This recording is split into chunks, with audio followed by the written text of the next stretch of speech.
if you follow us on social media, you would have seen for the very first time ever, the three of us and just the three of us went to the movies together. Sometimes we go in a group, but we specifically decided to see a movie together as upcoming attractions, which was a nice little fun hangout, guys. We should do that more often. Yeah. We all saw M3GAN, and as I say, going into it, I'm curious to your thoughts because I think we all left a little bit surprised because correct me if I'm wrong, but I'm sorry, not correct me if I'm wrong, but like I don't know about you guys, but I went in with really low expectations. Yeah. I didn't put any pressure on it. Yeah, I feel like the marketing campaign was very clear. They were trying to appeal to a really young audience. Lots of TikTok dances for the campaign. It was rated PG, which 80 told me it was rated M. Yeah, it was meant to be M. So I went in with PG-13 in America. Right. And I feel like we just got the reboot of Child's Play recently, which is also an AI doll thing. So I went in with pretty low expectations, but I left pretty surprised. I kind of enjoyed this. What about you guys? Yeah, I left surprisingly, maybe even like satisfied for what it was, and I didn't know what to think. I just wanted to go in with a clean slate and let it take me where it had to take me. Pleasantly surprised. Jesse noted that the script was pretty well constructed, and I think that's where its strength lies and where the sort of the cheesiness comes into a balance is because they had that done pretty well. And maybe the PG-ness did make it a bit creepier because they had to, make it creepy without like heaps of gore. The deaths were pretty damn gross though. So I can only imagine what must have happened in the original cut. And I do hope that one day they release that cut, like maybe as a special thing. A lot of the deaths they cut away. So you don't actually, it's implied what happens. Yeah, it was, you're right. It was more implied violence than actual It was still gross violence. though. Yeah, a lot of the kills, I wouldn't say they happened off screen, but like you're right, they cut away the last second. And also this film, it's not trying to rely on the kills for its strength. I think it started as like its main focus is like the relationship, I guess, with the doll and with the mother. And I think we can all agree. I think that kind of took us by surprise with how much. It's not the mother. It's the aunt. the aunt, surrogate mother, I guess, the guardian. The guardian. Yeah, I feel like the focus on character and those moments, like I went in thinking this is going to be like one of those my Fisher Price, my first horror films. First horror. But it was a real mature look at like, okay, let's have these like, the themes had substance. I think that's what I was surprised. I expect this movie to have zero substance, and I'm not saying it's going to win an Oscar, far from it, but it had a lot more. I can't think it was you, Jesse, were talking about it before. We were comparing it to Smile, where we went in kind of thinking it was going to be a bit gimmicky, and then the story has more of a message than you would expect, and it really pays off as an overall experience, wouldn't you say? Well, I said I initially said it was like I was comparing it to Smile in the sense that it's kind of a gimmicky concept on paper when you say it out loud, but the way it was executed was very efficient. Like it was very efficiently executed, and I kind of feel like if people don't know, this girl's parents die. She's taken in by her aunt. Her aunt works for a toy manufacturer, and she constructs this AI robot. Yeah. Who's and I thought I already knew it was. I already knew it was getting decent reviews because I already watch a lot of movie critics on YouTube and whatnot. I already came in going, I think this is going to be all right. I didn't have low expectations or anything. I thought I'm going to probably be not as surprised as most people or as you guys, because I thought it was going to be okay, and it was. It was actually. We read reviews too. It's just try and make your own judgment, and I think just like you, we were pretty impressed. I thought, it was really well made. It didn't take itself, like it had its comedic moments, like its sarcastic, dry comedic moments, dark humor. I thought it was a B movie at like the top of its game. It was a mainstream film that anyone could go and see. Like it was very mainstream and very entertaining. So to me, it was the best kind of mainstream movie. I think we can expect a sequel for sure, and the sequel will not get a January release. I think it'll probably be a March, because I can tell why they put it in January. It's kind of hard to guess how a film like this would do. Yeah. This could have easily bombed. This could have easily been sent to the dumpster. But I think with smart marketing, they're able to get people to see it, which probably would have helped. But the fact that it's a good movie also really would have helped it.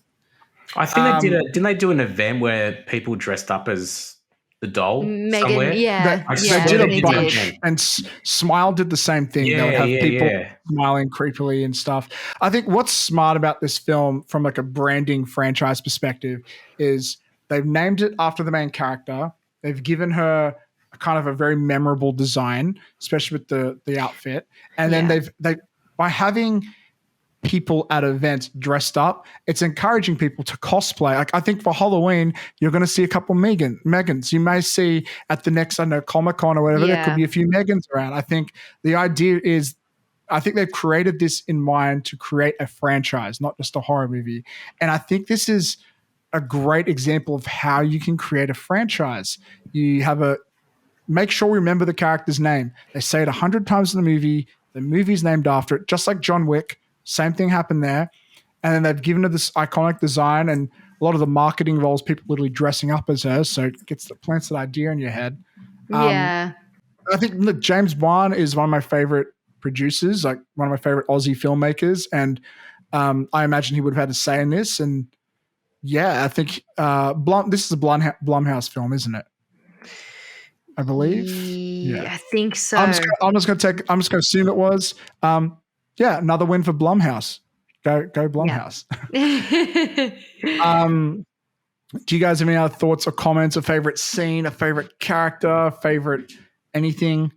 I think M3GAN's the main draw card of the whole film, to be honest. Just watching how she operates and responds to things. And so let's talk about performance. It's a person there, and then they have a different actress voice it. Is it just me? It was like sometimes I felt like she moved too much like a human. I would have liked, I think, a bit more Terminator-y, jointy stuff. There was a couple of scenes where I'm like, I don't think a robot would move like that. But it was, again, I kind of felt I was a bit nitpicky. Like most of the time, you could buy it 90% of the time. So yeah. I thought the dance kind of came out of nowhere. It's like, okay, they could have. Oh, when she played she was singing the different pop songs and stuff like that, just abruptly. Well, I want to check this out, but is this intended to be a comedy? I feel like it is, but I don't actually know. It's like a dark comedy. I feel like we were laughing a bit. I feel like we were laughing a bit, but a lot of the theater wasn't. That was when everyone collectively laughed. Yeah. She sang Titanium. That was so awkward. Okay, on Wikipedia, that was pretty crazy. I'm on Wikipedia, and they just call it a science fiction horror film. But this does say that critics have complained about it. Oh, no. It was praised by critics for its campy blend of horror and humor. Yeah. And I do think this film is campy. And coming off James Wan's last film, *Malignant*, which was also super campy, but it's not presented in a campy way. So it kind of just made me cringe a little bit at the campiness of *Malignant*, but the campiness works here because of the concept, I think. They use it effectively. It was It was, I'm reading here also in a good way. I was half right. I said there'll probably be a sequel, and it'll probably come out in like a March. They've actually confirmed a sequel. It's coming out in January 17, 2025, and it's going to be called M3GAN 2.0. which is a great name. Oh my God. I hope it comes out Fantastic earlier because that is way When is too it coming far. out? January 17, 2025. Oh, wow. That's a while away. Yeah. It's 2 whole years. Like, 2023, 4. Well, at least they won't rush it. But I think probably wise to they work don't have around a script or everyone's anything. schedule. Can I just say as well? and they can just lock it in. Can I just say as well? I want to just reiterate this because I said this when we were in the theaters. Yeah. That aunt, that character, is the dumbest smart woman I think I've ever seen on a movie screen. Some of the decisions, like she works with robotics. She's extremely smart with like robotics and building things and putting things together. But some of the decisions she makes in this movie with this doll with Megan, I'm just thinking, why? Like, why would you take her to the park? It's supposed to be a prototype. Besides, like all the legal and taking her to the school. It's like when that happened, it was like, I know why they did this because there hasn't been enough kills in the movie yet. Yeah, and the writers need a reason to do that. But it led to a pretty good scene. So like, I could suspend my disbelief, I guess, a little bit. That aunt, by the way, is Allison Williams, who plays Gemma. And the entire time, I just kept thinking of her in Get Out. And I was like, I'm just waiting for her to do something slightly racist. And like, I want to watch out for you, woman. You're going to do something racist. I can tell. But no, she was great in this movie, actually. I watched her initially in Girls. That was her breakout. I forgot she was in Girls. Yeah, and her character is so annoying and infuriating, and there's like almost nothing redeemable about her in that show. And sometimes like she played it so well that I forget that it's a separate entity to her as a human being. So like when I see her, I'm like, oh God, I'm going to hate this. But I'm like, no, that was just Girls. But she was really good in it.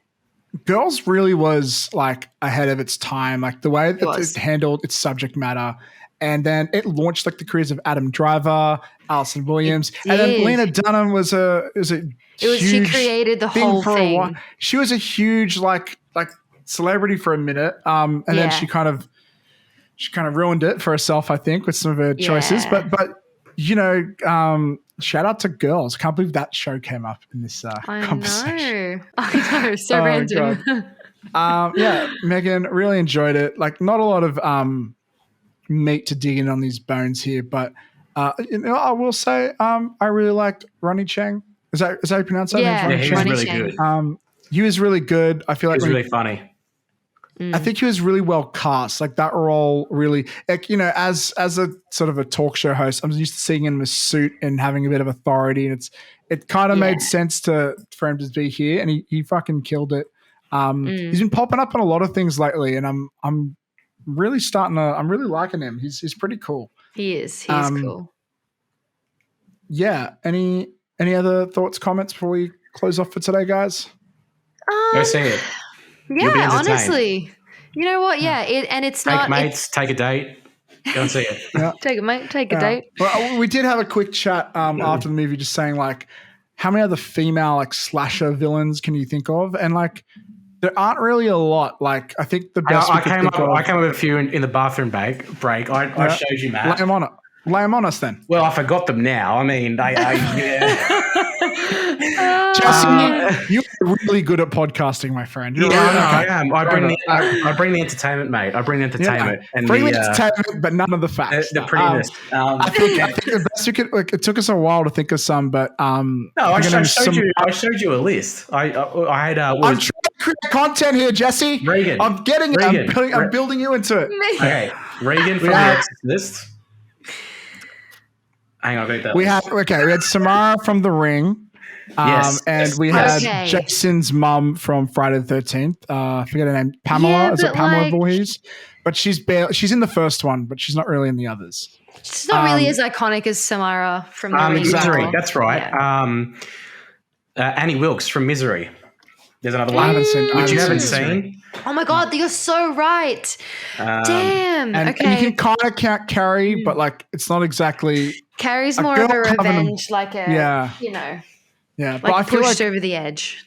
Yeah, I feel like some people tried to push Annabelle as like one of the next big slashes, but like I feel like Annabelle didn't really, because she's such a small doll. It's not much, but I think Megan, if they continue this franchise forward, she could be this could be a huge franchise. I really do. Yeah. Think that. Are we talking about like specifically female horror villains, or just talking about female villains? Think horror villains, because when you put them Yeah. up, like you got Jason, you got Pinhead, you got Freddy, you've got Chucky, you've got Ghostface, you got Leatherface. Like these are just coming off the tongue without thinking. Michael Myers, sorry, how can I forget Michael Myers? Even if you want to count like someone like Leprechaun, there's so many. But when you think of females, like there isn't a lot of represent. Like they're usually the final girl. They're usually the victim. Yeah. And therefore, there's not a lot of like cosplay opportunities for like female fans of these franchises. So True. I feel like it's cool to have some more of these type of things. I don't know why, but I was going to say like, it's not a horror film, but Nurse Ratched from One Flew Over the Cuckoo's Nest. She's definitely a villain. Yeah. Like she is pure evil. Yeah. Like if you start looking, like you can find ones, but like they're more deeper cuts, I would say. But yeah, but they need to continue the franchise for that to happen for her, and I think that's what they're going for. Because Jigsaw is another one that people point out a lot. He's a guy. Damn, James Wan loves his dolls. I'm just really James Wan loves his creepy dolls. You got Jigsaw, you've got Annabelle, you've got M3GAN, you've got Annabelle. Does she? Annabelle? Yeah. So you got Jigsaw, you got M3GAN, you got Annabelle, you've got what was the fourth one I said? You got M3GAN, Annabelle. I was just going to say Amanda from the Saw series. She's a horror villain, so she's Jigsaw's apprentice. So. She's not iconic though. You know, you don't want to dress up for her as far as Halloween, you know? So Matt, here's some trivia for you. I just sort of looked that up for like 1 second. And he said in an interview, and this was an interview from like a week ago. He revealed that his love for killer dolls was sparked with an obsession he had with Poltergeist that he watched when he was like really, really young. So yeah, apparently after that, it actually became like a bit of an interest and obsession. So he is interesting. I feel like there was another one he did that was like an old movie, but that's fine. All right. Anyways, guys, that's it for us today at Upcoming Attractions. Thank you for hanging out with us. Thank you for talking movies and having fun. If you like us, please consider giving us a review on iTunes. And if not, just hang out with us on social media. You can find Upcoming Attractions podcast on TikTok, on Instagram, on Facebook, which we need to use more. And please consider subscribing to us on YouTube. YouTube is really popping off lately. I think we're doing some really nice thumbnave, if I do say so myself. They are beautiful. Thank you, fam. Welcome. Stick with us. I think next episode might be time for Ant-Man. If not, it'll be the one after that. And this year is going to be one of the biggest years for franchise films, from Indiana Jones to Aquaman to all the Marvel stuff, all the DC stuff, Scream. This is just the top of my head. Barbie, Mario, so many franchises, and top of a lot of great films. DiCaprio's got a film coming out with, I think it's Scorsese, which I really want to say. Yeah, so much, and just even real cinema's got good films coming out. So, so stick with us. I love you, Scorsese. Love you, Scorsese. Yeah. Anyways, that's it for us here at Upcoming Attractions. I'm Matt. That's Adie and Jesse. And until next time, we love you. Laters. Bye-bye.